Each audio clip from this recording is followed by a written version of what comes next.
গভীর শ্রদ্ধা ও শোকের আবহে বেগম খালেদা জিয়াকে সম্মান জানাতে, স্মরণ করতে, সর্বোপরি তার দর্শন, আদর্শ, কাজের ভঙ্গি।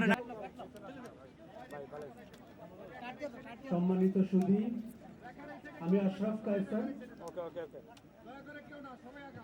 আমি কাজী জেসিন আপনাদের প্রত্যেককে স্বাগত জানাচ্ছি বেগম খালেদা জিয়ার প্রয়াণে আয়োজিত বাংলাদেশের অপরাজেয় নেত্রী ও সাবেক প্রধানমন্ত্রী বেগম খালেদা জিয়ার জীবন